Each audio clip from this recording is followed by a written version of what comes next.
നമുക്കിനി കർണാടകയിലേക്കൊന്ന് പോകാം. അവിടെ യലഹങ്കയിൽ ബുൾഡോസർ രാജിന് പിന്നാലെ എന്തൊക്കെയാണ് നടക്കുന്നത് എന്ന് കൂടി നോക്കണം. മുഖ്യമന്ത്രി പിണറായി വിജയനെതിരെ രംഗത്തെത്തിയിരിക്കുകയാണ് രൂക്ഷ വിമർശനവുമായി കർണാടക ഉപമുഖ്യമന്ത്രി DK ശിവകുമാർ. കേരള സർക്കാരിന്റെ ന്യൂനപക്ഷ പ്രേമം തെരഞ്ഞെടുപ്പ് മുന്നിൽ കണ്ടുകൊണ്ടാണെന്നാണ് വിമർശനം. കേരളത്തിന്റെ മുഖ്യമന്ത്രി രാഷ്ട്രീയം കളിച്ചോട്ടെ, കർണാടക സർക്കാരിന് ചെയ്യാനുള്ളത് ഞങ്ങൾ ചെയ്യുമെന്ന് കൂടിയാണ് DK ശിവകുമാർ പറഞ്ഞത്. യലഹങ്കയിൽ അർഹരായവർക്ക് പുനരധിവാസം ഉറപ്പാക്കും. സർക്കാർ ഭൂമി അനധികൃതമായി വിൽപ്പന നടത്തിയവർക്കെതിരെ നടപടിയുണ്ടാകും. പാവപ്പെട്ടവരെ തെരുവിൽ ഇറക്കി വിടില്ല എന്നുകൂടി ശിവകുമാർ പറഞ്ഞു. We don't want illegal people to occupy in a government property.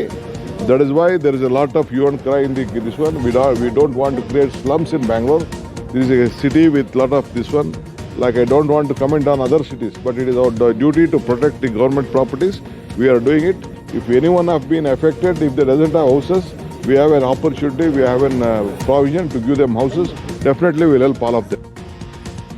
Deepak Mohan ചേരുകയാണ് യലഹങ്കയിൽ നിന്ന്. ദീപക്, ഇന്നിപ്പോൾ കർണാടക ഉപമുഖ്യമന്ത്രി തന്നെ അവിടെ എത്തി സ്ഥിതിഗതികൾ വിലയിരുത്തിയെന്ന് മനസ്സിലാക്കുന്നു. പക്ഷേ മുഖ്യമന്ത്രി പിണറായി വിജയനെതിരെ, അദ്ദേഹത്തിന്റെ വിമർശനത്തിനെതിരെയൊക്കെ രംഗത്തെത്തുന്നതാണ് നമ്മൾ കാണുന്നത്. ഒരു ആഭ്യന്തര പ്രശ്നം എന്ന നിലയിൽ മാത്രം കാണൂ എന്നൊക്കെ പറയുന്നത് നമ്മൾ കഴിഞ്ഞ ദിവസവും കേട്ടിരുന്നു. എന്താണ് കർണാടക സർക്കാരിന്റെ തുടർ നീക്കങ്ങൾ?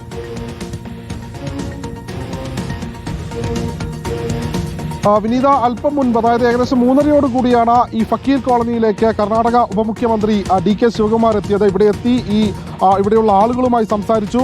അതിനുശേഷമാണ് അവർക്ക് അർഹമായ രീതിയിൽ പുനരധിവാസം ഉറപ്പാക്കുമെന്ന കാര്യം ഇവരോട് പങ്കുവച്ചതിന് ശേഷമാണ് DK ശിവകുമാർ മാധ്യമങ്ങളെ കണ്ടത്. പ്രധാനമായും കേരള മുഖ്യമന്ത്രി പിണറായി വിജയനെതിരെ രൂക്ഷമായ ഭാഷയിലാണ് DK ശിവകുമാർ പ്രതികരിച്ചത്. തെരഞ്ഞെടുപ്പ് മുന്നിൽ കണ്ടുകൊണ്ടുള്ള കളിയാണ്. അതോടൊപ്പം ന്യൂനപക്ഷങ്ങളോടുള്ള പ്രേമവും ഈ തെരഞ്ഞെടുപ്പ് മുന്നിൽ കണ്ടുകൊണ്ടുള്ള ഇടപെടലാണ് കേരള ഗവൺമെന്റ് നടത്തുന്നത് എന്നായിരുന്നു DK ശിവകുമാർ പ്രധാനമായും പറഞ്ഞു വെച്ചത്. കർണാടക സർക്കാരിന് ചെയ്യാനുള്ളത് തങ്ങൾ ചെയ്തുകൊള്ളും. അതോടൊപ്പം പിണറായി വിജയൻ രാഷ്ട്രീയം കളിച്ചോട്ടെ, തങ്ങളത് നോക്കുന്നില്ല.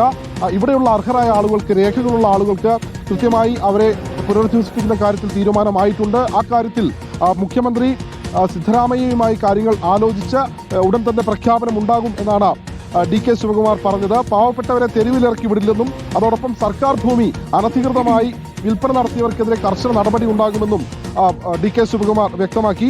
നേരത്തെ വസീം ലേഔട്ട്, അതുപോലെ തന്നെ ഫക്കീർ കോളനി എന്നിവിടങ്ങളിലെ 188 കുടുംബങ്ങളെ ഇവിടെ നിന്ന് കുടിയൊഴിപ്പിച്ചിരുന്നു. അവരെ കൃത്യമായി രേഖകളുള്ള, അതായത് ആധാർ കാർഡും റേഷൻ കാർഡും ഉള്ള ആളുകളെ കൃത്യമായി ഇവിടെ നിന്ന് പുനരധിവസിപ്പിക്കുമെന്ന് ഉറപ്പു നൽകിയാണ് DK ഇവിടെ നിന്ന് മടങ്ങിയത്. ഒരാഴ്ച പിന്നിട്ടതിന് ശേഷമാണ് കർണാടക സർക്കാർ കടുത്ത രാഷ്ട്രീയവും സാമൂഹികവുമായ സമ്മർദ്ദങ്ങൾക്കൊടുവിൽ പുനരധിവാസത്തിനായി ഒരുങ്ങിയത്.